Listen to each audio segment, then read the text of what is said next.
Hello everyone, welcome back to G&J Exploring. In today's video we arrive back in Cusco and spend the day wandering around its sites before getting on a bus and heading to the town of Puno on the banks of Lake Titicaca, and then spending the following day out on the lake exploring its islands. In Cusco we started by visiting the San Pedro Market to look at some of its local cuisine, before heading back to the main bit of town and visiting the church and convent of Santo Domingo. We then headed to Plaza de Armas in the centre of town to have a look at the view, before heading up a very large hill to Sán Cristobal Church to look down upon the town. We finished the day by heading to a nearby aqueduct to have a look at some of the Jesuit architecture from the past, before having a quick dinner and getting to bed for our early start and bus to Puno. After an eventful bus ride, we arrived in Puno and spent the evening in a bar having a good time with the other people on our trip. The following day we head out onto the lake and visit some of the indigenous peoples who still live on the lake itself, before heading to Taquile Island in the lake and having a very nice dinner and looking at the local town. Having a more chilled out day in Cusco was very welcome after our more energetic trip to Machu Picchu, but I would have to say the highlight was definitely Lake Titicaca and its floating villages, which were a really wonderful place to go and visit.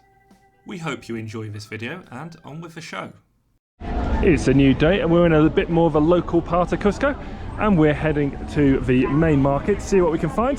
Our main aim is to get some stamps to send some postcards back home, but hopefully there'll be some nice snacks to grab while we're there.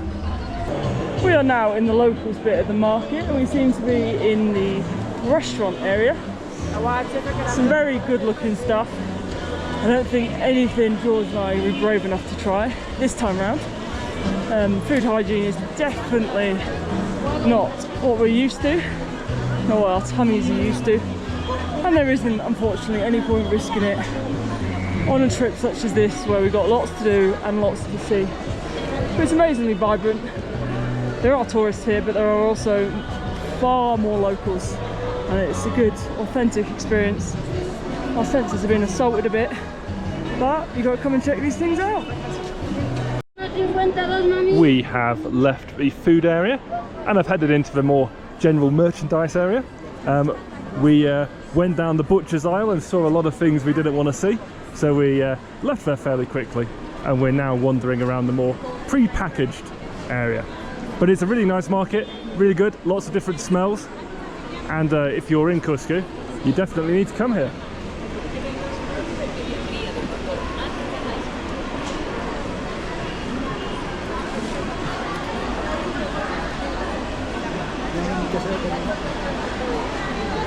So the market we've been walking around is the San Pedro Market.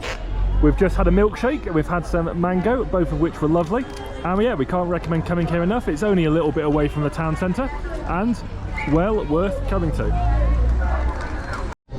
So we're a little bit on from the market and it's getting close to Easter. So there's lots of things open around here, lots of little markets and squares, which I have a feeling to do with Easter. It may just be all the time. But up here we have another lovely old building. This is another convent of Saint Francisco of Assisi, similar to what we found in Lima, and it looks just as good. I think you can probably see those palm fronds out front of the convent, and I believe they are indicating this is something to do with Easter.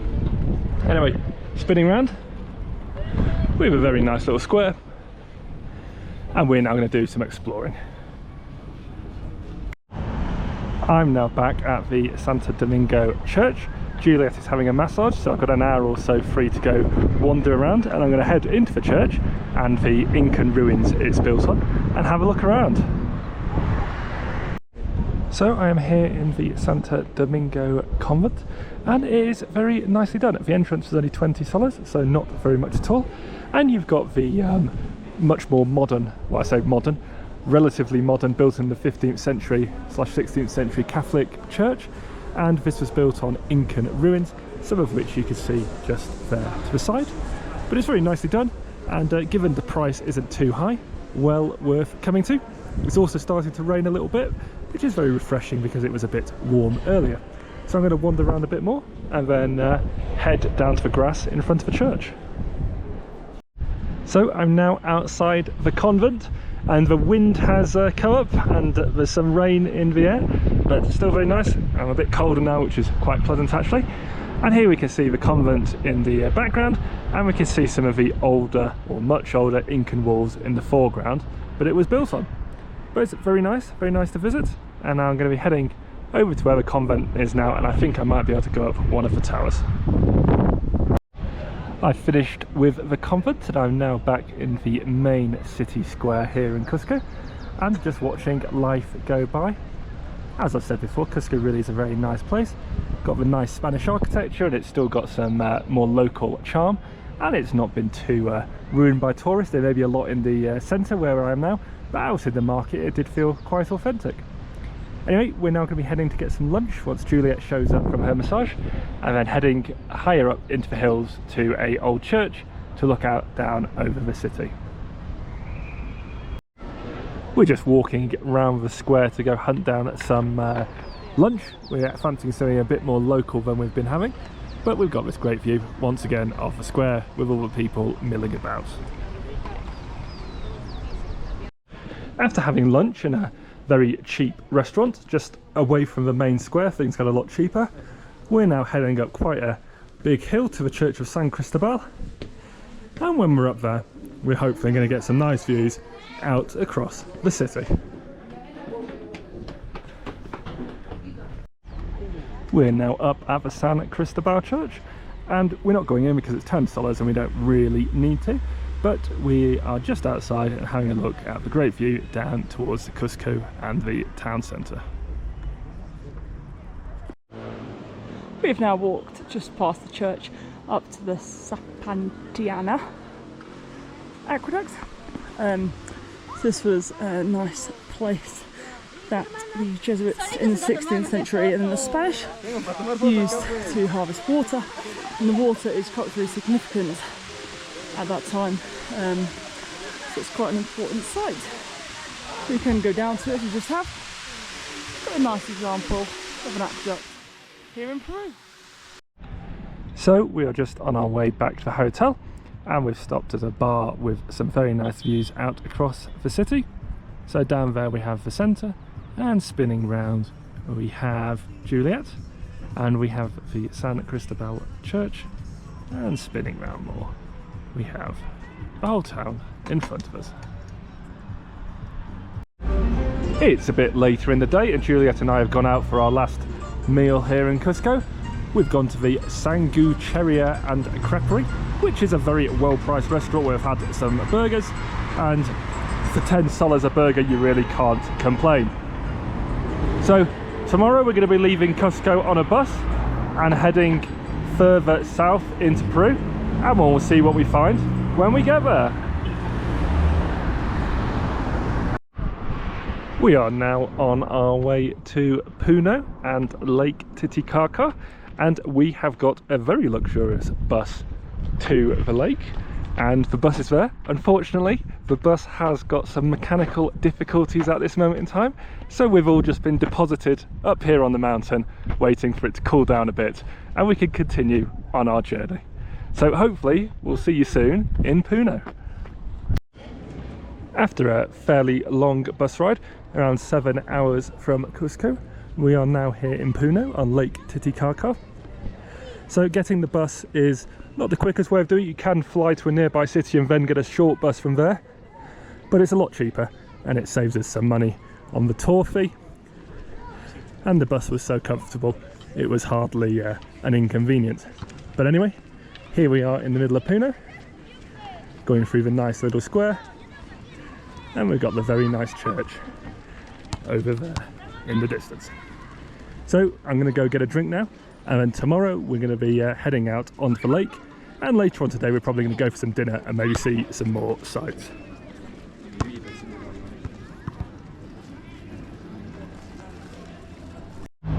It's a new day here in Puno, and we're going to be out and about on the lake today, Lake Titicaca, and we're going to be visiting some of the island on the lake and seeing the people who live there. But first off, we've got some pedicabs down to the front. We are now on the tricycles, going pretty fast through the town, but we do stop at red lights, which I think they'd appreciate. You can see the port in the distance. Oh my goodness, there's a speed bump. Oh my goodness, I just completely lifted off my seat, great fun.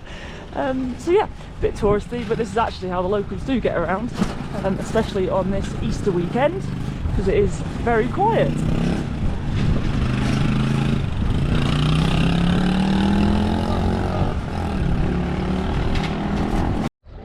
And after only one small crash into a poor man walking across the road, we're now at the lake, and it does look very impressive. I can barely see anything because the sun's out and I don't have sunglasses on, but shortly we'll be getting on one of those small boats and we'll be heading out onto the lake. We are now out here on the lake, and it's very nice. It's a bit chilly up on deck, but otherwise very good views. And later on, when we get to our destination, I'll do a bit more of a talk about the lake, but for now I'll just spin around and show you the view.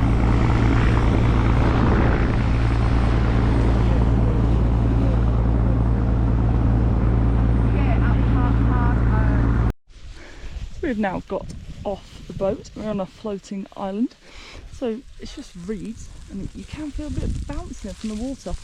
So this is how the people here used to live thousands of years ago. So we've come to quite an authentic one, i.e. they still live here. This is still their way of life. So we're going for a bit of a history. They try and make a living weaving some things, and then I think we can go on this funny looking boat. I am now standing on the floating island, which is made from lots of reeds the locals get in the wet season, and then tie them all together and cover them with more reeds to form the island. And we've just been listening to the guide, and he's been explaining a bit about the history of the place. And this small island here supports around 6 families who get most of their sort of food from the lake, and then they've got the tourism as well to bring in a bit of money. Anyway, I am now going to put a drone up in the air and do a bit of flying around. Juliet's out on the lake in a small boat, and you can sort of see another example of that boat in the distance. So next job will be some droning, and then hopefully Juliet coming back on her straw boat.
So Juliet's now coming back on her reed boat, and it has the face of a cat because the titty bit of Titicaca means cat in the local language, so they decorate their boats with a cat face.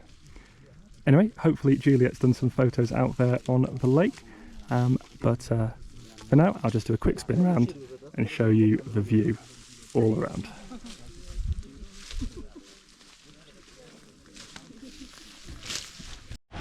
After about an hour and a half's boat ride, we're now on the island of Taquile, which is a fairly big island here in Lake Titicaca. Has about 2,000 people on it, and we're now going to be heading up the hill a bit to find some lunch. And here we are, walking up a hill on the island. Now if I sound out of breath, it's because I am. We're about 4,000 metres above sea level, around 3% less oxygen in the air, and it definitely shows. Or should I say, you can definitely feel it.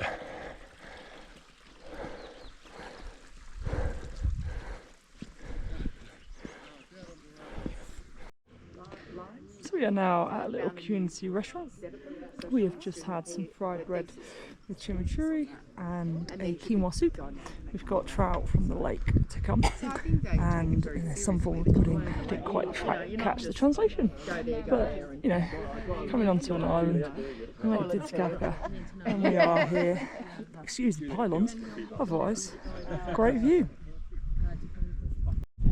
We are now at the main square, so we just hiked 15 minutes up a hill. George will shortly be putting the drone up. This is the main square behind me.